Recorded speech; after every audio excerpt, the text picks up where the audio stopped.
Bonjour, j'ai choisi ce très bel endroit au milieu de la nature. Nous sommes à l'Observatoire des oiseaux, plage des Salines, et c'est un endroit qui me ressemble. Et en plus, l'oiseau, c'est le symbole de la liberté. Et vous savez que moi, la liberté, j'y tiens particulièrement.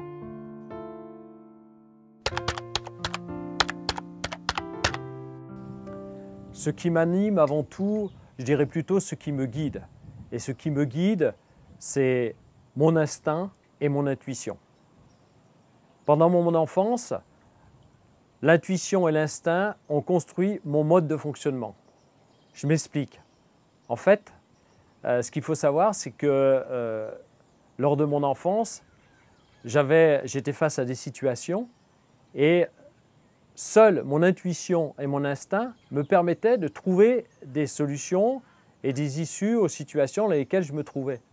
Donc, mes seuls amis ont été mon intuition et mon instinct. En fait, lorsque je suis face à une nouvelle aventure ou face à un nouveau challenge à relever, eh bien, mon réflexe, c'est d'écouter mon intuition et mon instinct. Je fonce, je me lance et en fait, je cherche avant tout de satisfaire mon besoin d'apprendre, d'évoluer, de découvrir. Et moi, je me sens beaucoup plus vivant quand je sors de ma zone de confort, en fait. Voilà, en fait, ce que je recherche. Je voudrais juste ajouter quelque chose, c'est que malheureusement, je trouve que trop peu de gens écoutent leurs intuitions et leur instinct. Eh bien, la raison, je pense que c'est que la plupart des gens ont été formatés pour repousser leurs intuitions. Et ça, c'est très dommage. Parce qu'en fait, ce qui se passe, c'est que quand le mental s'approprie cette intuition, le mental va en faire un mauvais décodage. Et en fait, c'est là que l'intuition est fausse. L'intuition, à son départ, en fait, elle est juste. Et ça, c'est vraiment dommage que les gens n'écoutent pas leurs intuitions.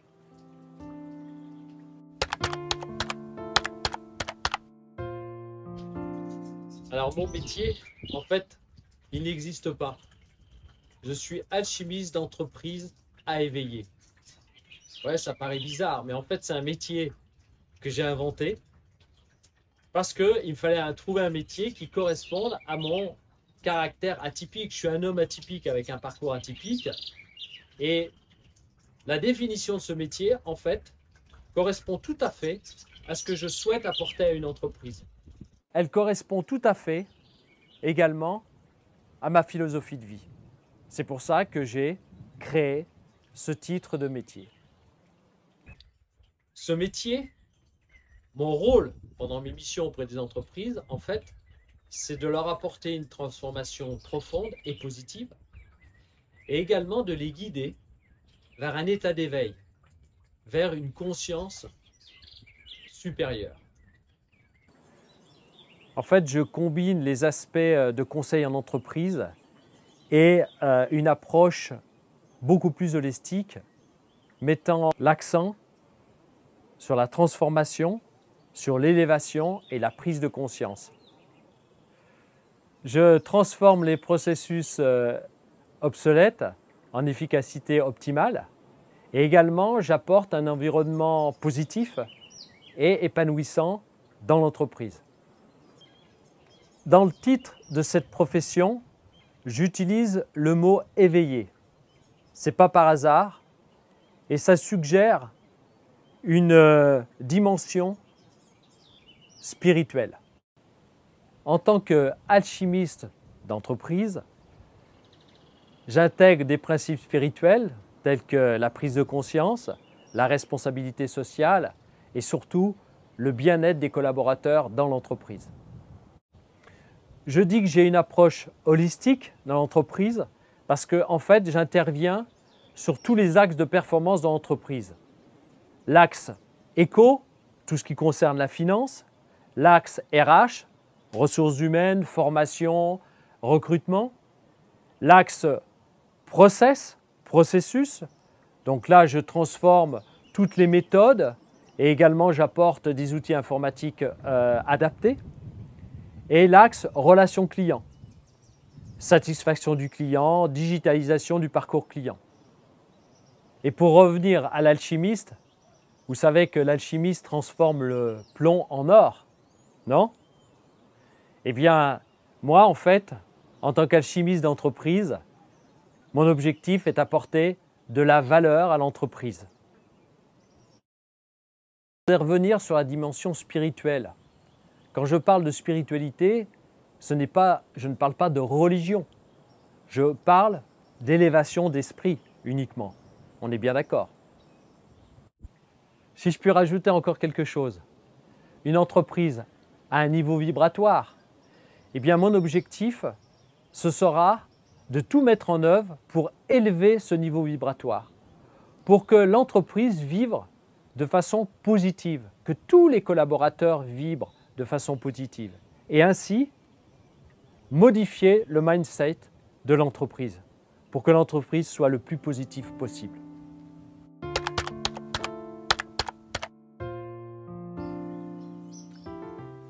Ce qui est important, c'est de pratiquer un leadership conscient, en pleine conscience. C'est-à-dire que le manager agit et colle toujours au moment présent. Pour moi, c'est très très important. Ensuite, l'empathie.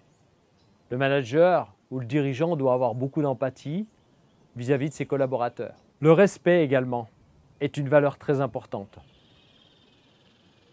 Et puis, je pense que le dirigeant ou le manager doivent être de vrais coachs.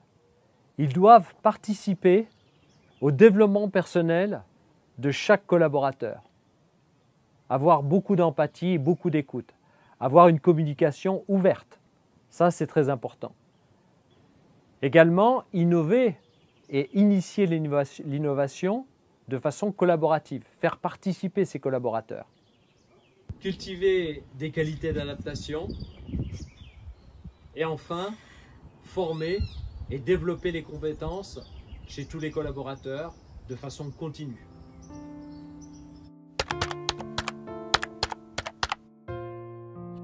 Le manque de motivation, bien pour moi, c'est plutôt une conséquence. Il faut toujours trouver la raison pour laquelle on manque de motivation. Soit c'est parce qu'on n'aime pas ou on n'est pas passionné par ce que l'on fait, ou parce qu'on n'est pas au bon endroit au bon moment. Moi, je suis bien placé pour le savoir. J'ai toujours tout mis en œuvre dans ma vie pour être au bon endroit et au bon moment. Et j'ai eu un principe, c'est de ne jamais rester à un endroit où je ne me sentais pas bien, à un endroit où je n'étais plus passionné. Mon conseil, eh bien, si votre job ne vous motive plus, changez de job, trouvez un job qui vous motive. C'est la même chose pour le sport. Si votre sport ne vous motive pas ou plus, eh bien, trouvez le sport qui vous passionne. Également, écoutez votre corps, écoutez vos intuitions, écoutez vos envies. Et je suis persuadé que vous trouverez la source de votre motivation.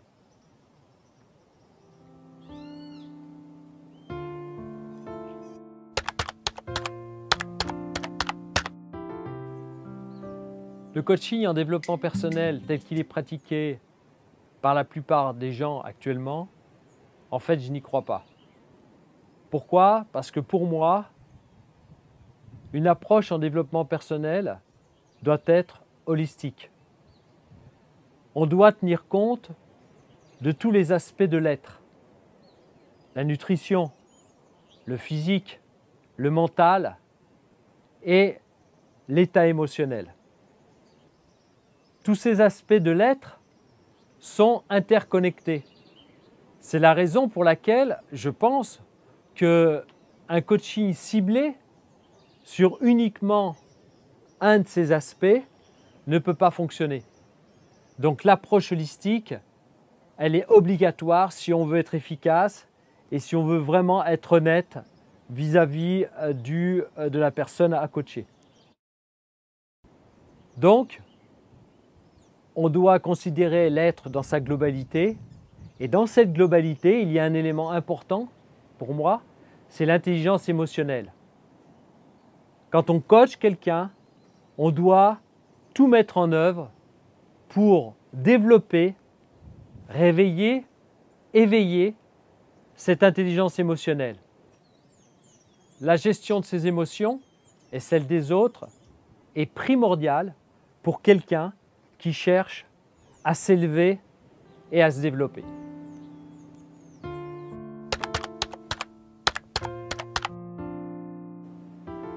Ah, l'argent. Moi, je suis bien placé pour le savoir. Et je pense que l'argent n'est pas un élément déterminant dans l'accomplissement de ses rêves. Pourquoi?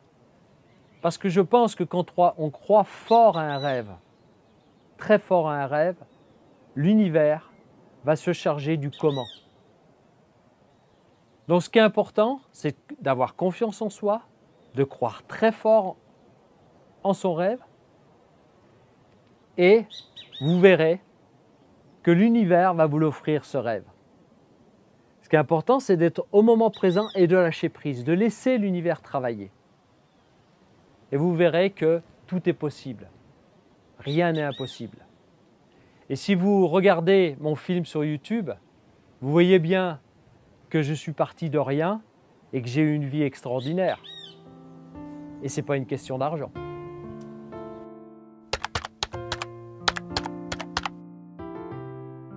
Il est important pour moi de croire en soi, de se respecter, d'être conscient de sa valeur.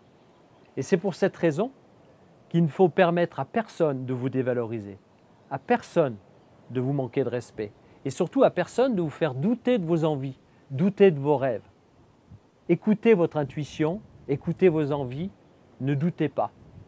Et vous verrez que vous réaliserez vos rêves et que vous aurez une vie extraordinaire et surtout, ne manquez pas d'audace.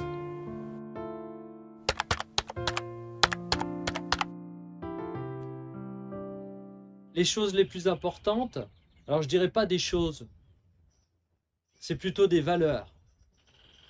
Pour moi, la première valeur, celle la plus importante, c'est la liberté. Vous devez tenir à votre liberté, conserver votre liberté et tout mettre en œuvre pour rester libre. La deuxième valeur, c'est l'intégrité. Intégrité qui va avec honnêteté. Ensuite, le respect de soi, le respect des autres. La gratitude, avoir de la gratitude pour ce qu'on vous donne, pour ce que l'univers vous offre. Pour moi, c'est primordial.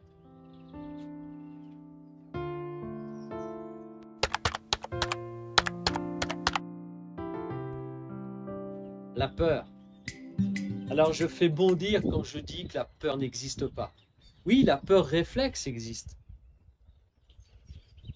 Toutes les peurs sont le fruit de votre imagination.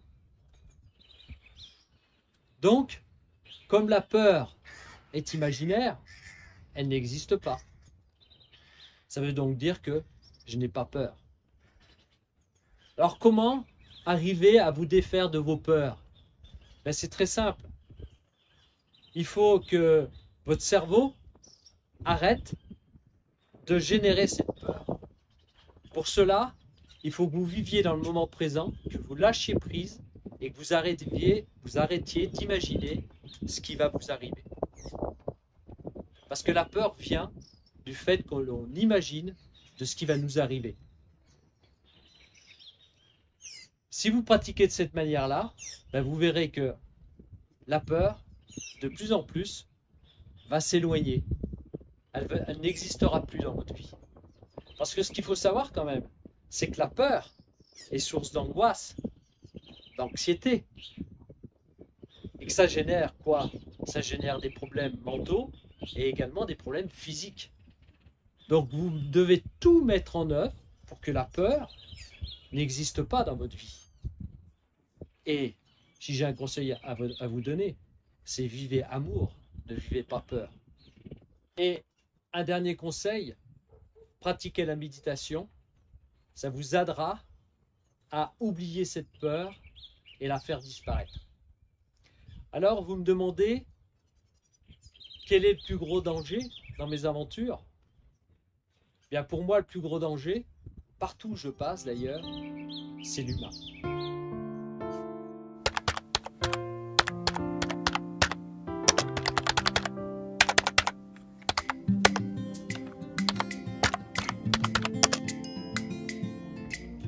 L'instant dont je vais vous parler est en fait un instant de transcendance. Un instant où je n'avais plus les pieds sur terre. En fait, c'est le moment où je termine mes 21 jours dans la brousse. Ce moment où j'ai cette fierté, cette joie immense qui me submerge d'avoir réussi, d'avoir relevé ce challenge, d'avoir été en osmose avec cette nature et d'avoir pu créer cette bulle dans laquelle je me suis senti si bien. Voilà l'instant pour moi qui était un instant très particulier.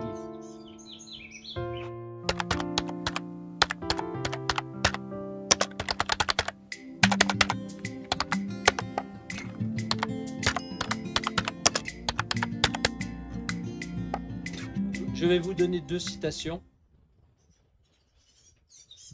Première citation, ils ne savaient pas que c'était impossible et ils l'ont fait. Deuxième citation, la folie c'est de faire toujours la même chose et de s'attendre à un résultat différent. Einstein.